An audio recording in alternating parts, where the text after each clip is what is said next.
it's Christy. Welcome back to my kitchen. So Flora has turned 1 year old. I cannot believe it. It went so fast.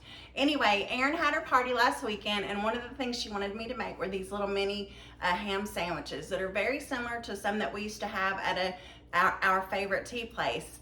It's closed down now, so we'll never get to have the originals again, but this is a really close second. Everyone loved them. They were a big hit. This recipe I'm going to show you made 90 mini tea sandwiches. So stay tuned and I'm going to show you how I did it. So for this recipe, what I did was got deli ham from Publix. I just got the Publix brand sweet ham, and I put it in the food processor and chopped it up really fine. And then what I'm going to also do is add 8 tablespoons, like rounded tablespoons of mayonnaise, and then 2 teaspoons of Dijon. And how we figured out that Dijon was the secret ingredient is that I'm going to admit this. We actually lied and told our waitress that Heidi had allergies, and we kind of needed to know what was in it in case it's something she's allergic to. And the girl was like, oh, it's got mayonnaise and Dijon. And we were like, Dijon, that's the secret ingredient. So anyway, it is the secret ingredient. It's just not the same without it. And what I'm going to do is mix this all up and set it aside. Then what you do is use Pepperidge Farm Very Thin white and wheat bread. And what I'll end up doing is using a whole pack of the white bread and half a pack of the wheat bread. So then what you'll do is get one of the pieces of the very thin white bread and put a layer of the ham mixture on top of it, set it down, and then you'll get a piece of the brown bread, and then you'll put this whipped cream cheese with chives on it, and then lay that on the ham slice, and then you'll top that with a piece of white bread. And then you'll cut the crust off, and then you'll cut it in half, turn it, and then you'll cut it in thirds, and that will make 6 sandwiches. Now my favorite way to do it, which you'll see here in just a minute, is to do it kind of assembly style, where you lay out multiple pieces of bread and then put the ham mixture on top of it, and that way you can just do more at one time, and then it just makes it go faster, in my opinion.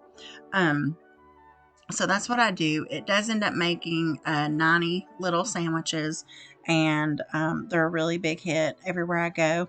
I get asked to make them often. So I think even when Courtney's shower comes up, I think it'll be September, October that we'll have her shower. I'm going to make these for that as well, because like I said, they're a big hit everywhere.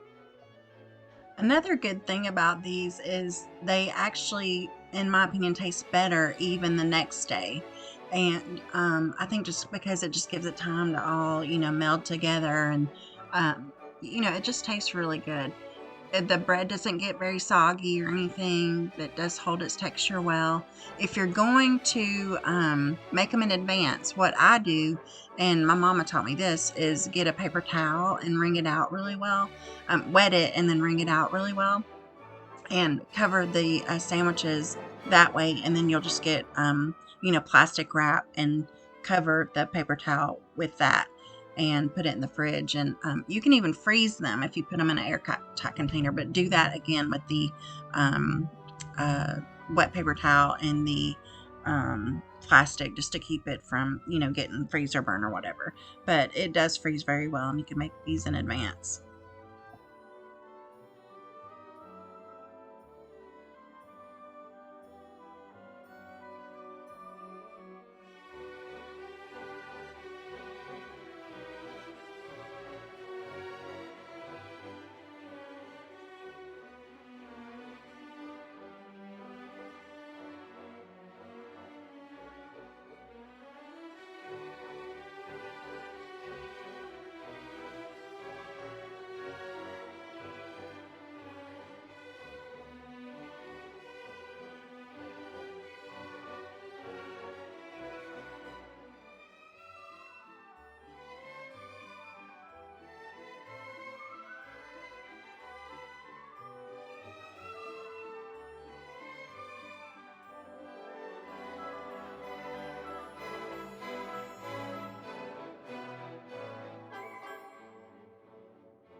wasn't that easy, you guys? It's a really great recipe. It's easy to increase or decrease based on the number of people you're gonna have. I even ended up making some the next day because Matthew unfortunately didn't make the party, and it was easy to divide it and make a smaller batch. So I'm glad you got to stop by today, and I'll see you next time. And if you're new here, don't forget to like and subscribe.